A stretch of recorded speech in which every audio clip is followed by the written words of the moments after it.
Assalamualaikum warahmatullahi wabarakatuh. Nama saya Muhammad Abdahi bin Abdul Razak daripada kumpulan 4 ini membentangkan tentang persepsi mahasiswa terhadap isu rasuah.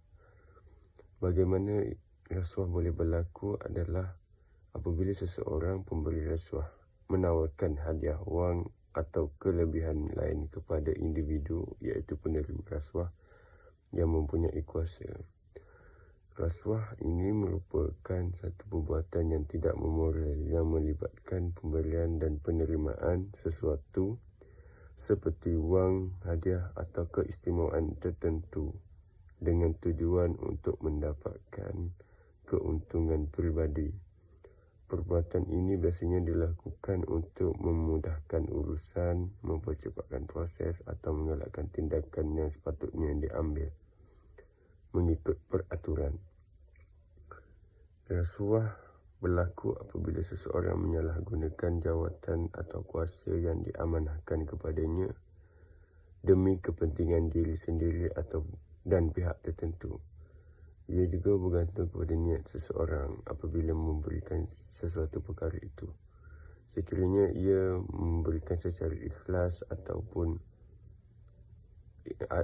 ikhlas dan tidak berniat untuk kepentingan peribadi, ia tidak dijatuhkan hukum sebagai sesuatu rasuah. Kerana seperti yang kita tahu, Nabi Muhammad SAW pernah bersabda kepada kita, iaitu innamal a'malu binniyat. Sesungguhnya perbuatan itu bermula daripada niat.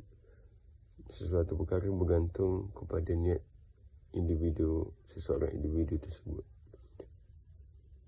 Seterusnya ialah kesan rasuah. Yang pertama ialah mengurangkan kepercayaan rakyat terhadap kerajaan. Apabila ketulusan diketepikan, rakyat akan mula meragui setiap polisi yang diperkenakan sekaligus menjejaskan kerjasama antara pemimpin dan masyarakat dalam memacu kemajuan negara. Yang kedua ialah mewujudkan ketidakadilan sosial yang ketara.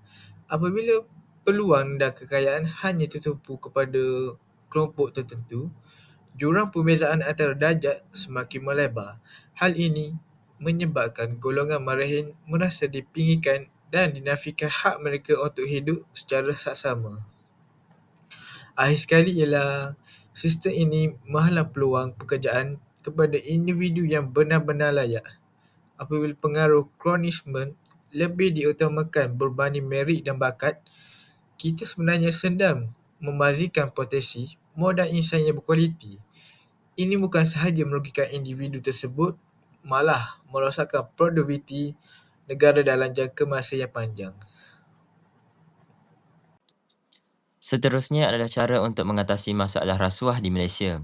Antaranya adalah pendidikan anti rasuah perlu dimasukkan dalam kurikulum universiti. Ini kerana rasuah adalah masalah serius yang dapat mempengaruhi pembangunan negara dan juga masyarakat.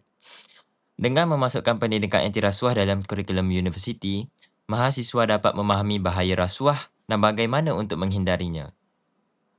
Selain itu, hukuman yang lebih berat perlu dikenakan terhadap pesalah rasuah untuk memberikan kesan dan menghindarkan orang lain daripada melakukan kesalahan yang sama. Namun, hukuman saja tidak cukup. Pendidikan dan kesedaran juga sangat penting untuk masyarakat. Kemudian, mahasiswa harus memainkan peranan aktif dalam menyebarkan kesedaran penuh terhadap anti rasuah di kalangan masyarakat. Mereka dapat melakukan ini dengan cara mengadakan seminar dan juga kempen anti rasuah. Akhir sekali, penggunaan teknologi juga dapat membantu mengurangkan peluang berlakunya rasuah. Contohnya, sistem e-pembayaran dapat menghindarkan transaksi tunai dan meningkatkan transparansi. Selanjutnya adalah jenis-jenis rasuah, iaitu mempunyai 4 perkara, iaitu 1, daripada segi wang, daripada segi hadiah, jawatan dan perkhidmatan. Saya akan sambung ke kes rasuah yang berlaku di Malaysia.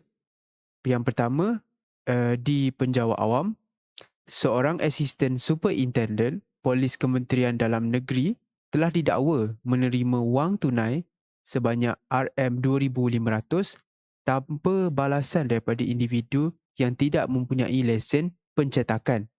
Seterusnya, orang awam.